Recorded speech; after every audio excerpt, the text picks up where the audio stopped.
Бұл комиссияның негізгі мақсаты, бұл қоғамдық көз қарандас комиссия. Içinde аял кишиден дагы бар, башка улуттан дагы бар, 7 облустан ар бирден өкүл бар, мурунку судья болуп иштегендер бар, мурунку милиция жетекчилеринен болуп полковниктер бар иштегендерден, адвокат бар. Андан сырткары ошол саясатчыларда мен элемин. Саясатчылардын эки башы бириксе 3 саясат сүйлөгөндөр болот экен. Тилекке каршы ошон үчүн биз өз каалабыбыз менен мамлекеттик жанагы терс көрүнүштөр көп болуп кетпеди беле.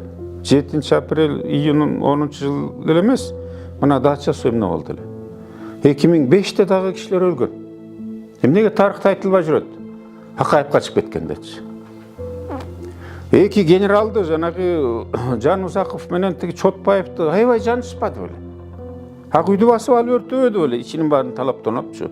Талас эмне болду эле ошондо Жалал-Абадта тиги обул милициясын өртөп жүргөн курал жабдыктарынан эле тиги ташлап аткылашыпчы. Тиги Кочкорду басып алынган көлдө дагы чырчы так көп болбоду беле. Тарыхта эмне үчүн ошол уюштурган кишилер ким болду эле? Анан бизде дача суу дагы бар, эсиңерде самолет кулаган, Кимдин самолету? Эмне үчүн? Анан эл чогултпады беле акчасынчы ошол жерденчи. Эл чогулткан акчаны, койгокуй депчи. Толук жетти ошол жапа чеккен элге, үйүнөн кургалган, ата тууган уруктарынан бала чакасы өлгөн кишилерге жок. Аксы эмки чечейин айтылып келатат. Эми Бекназаров Азимди Бакиевди жамандап калат. Мен Бакиевди мактайын деген жерим жок. Биздики көз карандысыз, нейтральный комиссия. Бирок Бакиевдин убагында Азим Бекназаров бизде депутат болчу. Башкы генеральный прокурор кылып койгон. Эмне үчүн аксы окуясынын аягына чыккан жок? Суроолор пайда болот экен. Мына Сооронбай Жээнбеков президент болду эле. Атамбаев 3% рейтинги бар кишини кулагынан сүйрөп туруп күчкө салып атып президент кылды эле. Ковид болду. Коңшу Кытайдан чыгып атты. Жарым жыл болуп атты. Бир даярдык болгон жок. Өзү резиденцияда жамынып алып чыкпай отурбадыбы? Бирөөнү кабыл алып, бирөө менен бир больницага басып келгенин көрдүңөр беле? Жок. Канча киши кырылып калды ооруп. Менин тууган уруктарыман дагы кетти. Өтүп кетти. Орун жетпейт. Bir darın 700 сом турган дарыларың 7 миң, 15 миң, 18 миңге чыкпады беле. Bir больницада орун жок. Көчөдө өлбөдү кишилерчи. Кечирим сурап койду ажабыз ошол. Сооронбай Жээнбеков кечирим сурадыбы элден? Жок. Андан кийин мына кой ташта өзүнүн досу Атамбаевди кармайм деп киши өлбөдү аяктан дагы. Жүздөгөн киши жарадар болбоду. Бул чүйдүн башкы башкармалыгын, ички иштер башкармалыгы эмгичи инвалид болуп калбады багыш жигитчи. Башына таш тийип. Ким жооп берет мындай маселелергечи? Эмне үчүн ошолор ачык чыкпайт мындай депчи? Биздин эң негизги максат эзелде мындай кайталанбасын. Эң негизги мыйзамдан күчтүү эч ким болбосун. Ким кандай болсо да. Баш ийелик, мамилеттикти ар бирибиз жоопкерчиликти сезелик. Шайландыбы? Жетекчилер деген эл жетекчилерге эмес, жетекчилер элге иштеши керек. Ошон үчүн биз салык төлөп атабыз силербизчи. Коңшу мамлекеттерге уят болуп бүттүк. Сенесиңер, мен мигранттар менен көп барган жерден да жолугуп жүрөм. Москвадагылар айтат, айланайын Кубанычбек байке дейт. Айткылачы келбесин дейт. Биз бул жердеги мигрант тажиктерден да шылдың болуп бүттүк дейт. Сооронбай барып ошол орусча сүйлөй албай шермендес чыкпады беле, Чыңгыз Айтматовдун айкелдигин ачып аткандачы. Же Атамбаев кызып алып барып туруп тиги коңшу Казакстандын президентин сөгүп сагат тиги Назарбаевка тийишет, Каримовго тийишет, Туркиянын жетекчисине тийишет. Уят эле болбодукпу бизчи? Анан кредиттердин көп алып ийген, өзгөчө Атамбаевдин убагында. 2,5 миллиард доллар Кытайдан алган. Канча процент менен дейсиңер? Дүйнө жүзүндө 1% менен эң ретке алынат. 0,1, 0,2% менен международный кредиттер алынат. А эмнеге 6,5% менен алды Кытайдан 2,5 миллиардты?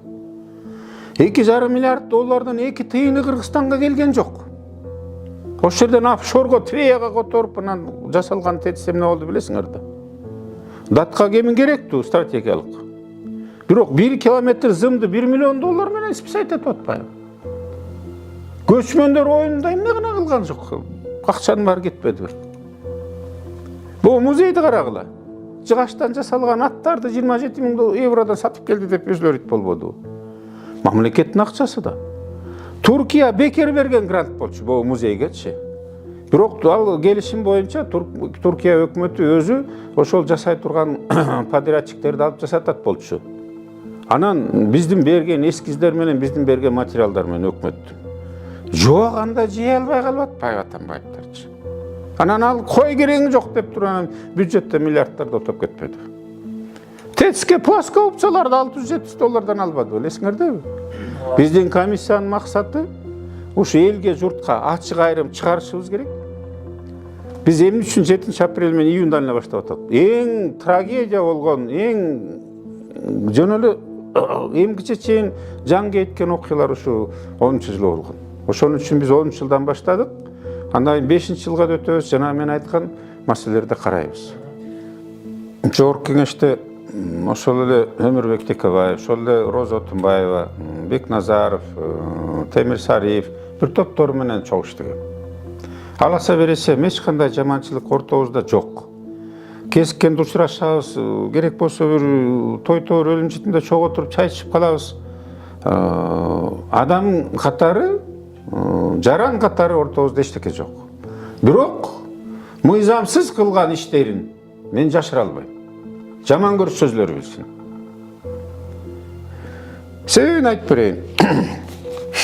Себеби мисалы бул убактылуу өкмөттүн декрет номер 1 деп атат. Биринчи декрет. 7 апрель 10-жылы чыгарып атат. Декрет убактылуу өкмөт деген ким биринчиден? Бул азыр жыйынтыгы жакында чыгат бул комиссиянын. Биз апрелдикин чыгарып, андан июнь, андан кийин жанагы маселелерге өтөбүз. 7 апрелде бул деген конституциялык эмес, мыйзамсыз төңкөрүш болгон деп ачык айтсак болот. Убактылуу өкмөт деген ар кайсыктан чогулган нааразычылыктары бар, ошол эле маалда жеке кызыкчылыктары бар адамдар чогулган. Анан бул жерде мисалы мен документалдуу түрдө айтканда, убактылуу өкмөт жөнүндө айтканда, булар 14 киши чогулган. Мен убагында да интервью бергем, Кудай ушу арасында бир аял болуп калып жакшы болуптур деп. Ар бири бир тобу Москвага чабыктап чуркашкан. Коңшу Казакстанга чуркашкан учупчу. Мен болом президент болуп, мени колдогула депчи. Анан тытышып келишип, анан убагында койго куйбу аял убактылуу болсун деп анан токтолгон. Отунбаевага. Отунбаева жумуштан ыйлаган күндөрүндө эле мен уккам. Мен жолуккам. Мен буларга айткам, ай, силер деген көчөдөн келдиңер. Жазып бердим мен. Үйдө отуруп жаздым. Жеткиздирип бердим 8-inde. 8-inde кечинде үйгө Отунбаева чалды. Аялым трубканы алды, Отунбаева. Мен сүйлөштүм. Сиз эртең келип кетесизби, сиздин кагазыңызды алдым деди. 9-unda бардым. Барсам Каптагаев көрмөксөн болуп, искери карайт. Кирсем тиги Отунбаева отуруптур. Тиги орун басарлары, бирөө Бекназаров, бирөө тиги Өмүрбек Текебаев. Мен кабинетиме барсам, аякта Атамбаев отуруптур. Анан тиги жерден сөз болгондо айтты, Отунбаева кагазды көтөрүп, мен макулмун дейт, сиз туура айтып атасыз дейт. Мен айттым да, силерди бекитиш керек. Тогу эсиңерде 2005-жылда эмне болгонсуңар? Азыр силер деген өзүңөр шайлап алып эле декрет дегенде эмне, сиз эмне төрөт үйгө барган атасызбы деп. Аял төрөнү да декретке чыгат экен. Ленин бир убакта колдонгон декретте. Бир дагы закондо, токтомдо жоксуңар да дедим. Могу баарыңар жогорку кеңеште иштегенсиңер. Менден көп иштегенсиңер, мына бул жерде отурасыңар депчи. Текебаев канча жыл иштеди? Бекназаров генпрокурор депутат болгон бир нече жолчу. Отунбаева депутат, министр болгон эми. Ошону билбейсиңерби депчи. Эртең силерде эл сурап алат, коңшу мамлекеттин посолун эмне деп кабыл аласыңар силер? Силерди кимсиңер десе эмне деп жооп бересиңер депчи. Көргөзгүлө, кимди премьер-министр кыласыңар? Мен бул токтомго кол коеюн, сессия өткөрө албайм. 90-46-сы макул болуп атат. Анан токтом чыгаргыла, буйрук чыгаргыла, ИО президент болуп милдетин аткаруучу указ чыгаргыла, шайлоо өткөргүлө, пожалуйста дедим. Мен дагы кетип атам, мына арызым турат дедим. А силер деген бул декрет менен самопалдын өзүнө өзү шайлаган өкмөт келип туруп мына мынтип чыгарып атат. Биринчиси менен бул бүт бийликтин баары убактылуу өкмөттүн колуна өтсүн дейт. Жогорку кеңеш таратылсын дейт. Конституциялык сот таратылсын дейт. Борбордук шайлоо комиссиясы таратылсын дейт. Ойлоп көрсөңөр, эмне үчүн үчөө таратылат? Мыйзамды карай турган, мыйзамдуулукту сактай турган, мыйзамды кабыл ала турган жогорку кеңеш. 80-жылы, жогорку кеңеш 80 жылдыгында Мehmetхан Шеримкулович, легендарный парламенттин спикери болгон киши, чыгып айтты: Кудайдын бетин аргысын, бул тенденция болуп кетсе жаман болот. Силер Роза Сакуна таарынбаңыз дейт, отурасыз бул жерде. Силер тараткан акыңар жок болчу депчи. Эмнеге тараттыңар, эмне акыңар бар эле деп, күчкө салдыңар. Көчөдөгү балдарга автоматтар таратып берип, кан төгүлдү, баары булар күнөөлүү, буларды кармагыла, буларды аткыла дегенге чейин бардыңар депчи. Ошол менен таратылды да. Конституциялык сот эмнеге таратып жиберишти? Себеби законго шайкеш келбей атат деп чечим чыгарса, булар аткарышы керек болчу да. Жок, буну таратып ийди. Шайлоо комиссиясы эмнеге таратып ийди? БШКны. Себеби президент деген бүткүл кыргыз элинен шайланат деп турат конституциядачы. Бүт баары билет. Биз дүйнөзүнүн баарына шерменде болдук да. Декрет менен өзүн өзү шайлаган өкмөт мененчи. Мародерство менен чыктык, Бүт кыргыз элине мародерлор деп калды дүйнөзүндөчү. Кан төгүлдү да. Ошол убактылуу өкмөттүн келгени.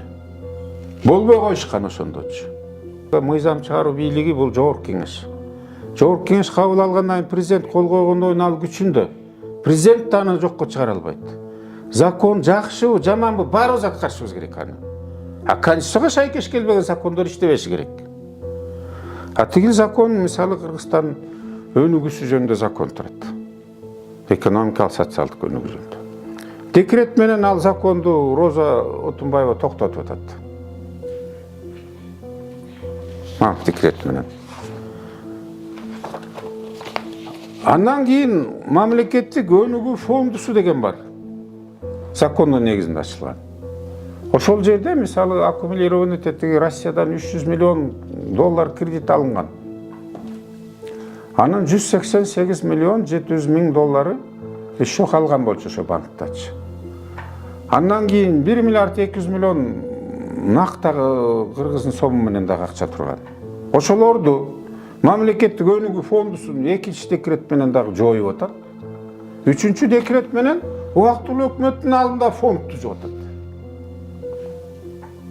Өзүн өзү шайлаган самопалдуу өкмөт тетиги мамлекеттик бүт, даже кредитке келген, карызга келген акчаны алып туруп, убактылуу өкмөттүн алдына фонд түзүп атат.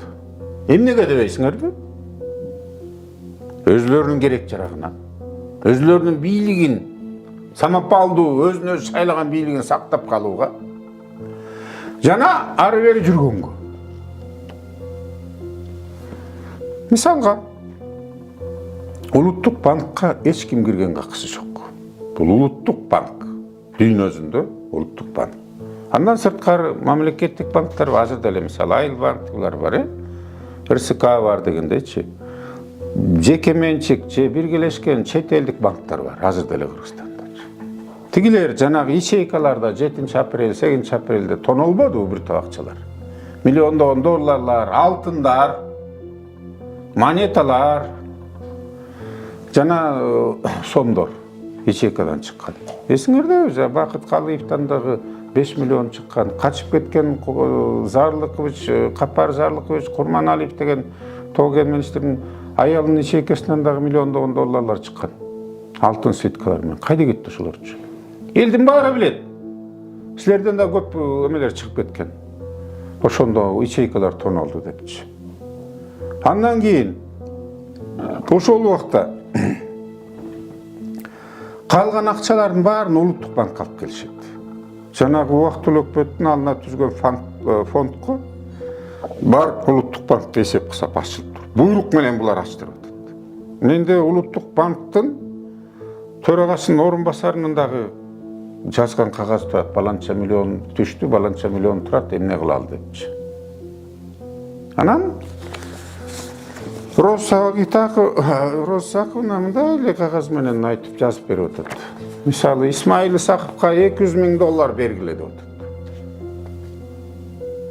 Ош облусунун начальник милициясына генерал-майор Алыбек деген болгон $400,000 бергиле деп атат. $400,000.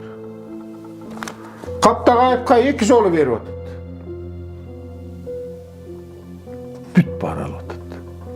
Атамбаев түштүк боюнча куратор болчу. Биринчи вице-премьер, биринчи убактылуу өкмөттүн биринчи орун басары катары. Ал дагы эми булар бири-бири менен жеп койгондору дагы массалык маалыматтан каражаттан чыкпады беле. Атамбаевди мисалы тиги ким менен сүйлөшүп атат? Бекназаров менен. Бекназаров айтып атат. Сен Матраимовдон $400,000 алып турсуң дагы, ошого тиги түштүккө таможнянын начальнигине коюп турсуң. Сооронбай Жээнбеков мага чалып атат дейт губернатор. Кайдагы немени алып келген бул деген жеткен жегиш жигитти. $400,000 алып туруп, Атамбаев коюп турсуң сен дейт. Эмнеге алып койдуң ал? Эмне бөлүшпөйсүң дегендей. Сен андай болсоң, мен андай иш козгой, мен аны камайм дейт. Сен аны камай албайсың, мен сенден коркпойм дейт. Бири-бирин сүйлөшүп атат. Бизде бар комиссияда ошол запись бар. Анан эсиңерде Сариев, Темир Сариев менен Азимбек Назаровдун экөөнү сүйлөшкөн. Баланча миллионду списать этип коебуз, эми биринчи жолу эле дейт. Ала бер, тигиндей кыла бер дейт. Экөө тең өкмөт башчысынын орун басарлары болуп турат. Ушулар кала берсинби? Бул мамлекеттин элдин акчасы болчу да. Эмне үчүн булар каалагандай калтырышы керек элечи? Азыр мына азыркы бийликти эле алалык, канча пенсия пособие көтөрүлдү? Айлыктарыңар да көтөрүлдү. Мен да пенсиям көтөрүлдү деп сүйүнүп атам бул бала чакама депчи. Курулуштар жүрүп атат, баары тең кетип атат, Бизге деген тынчтык керек да. Инвестиция эзелде келбейт, ушундай башаламандык боло турган болсочу.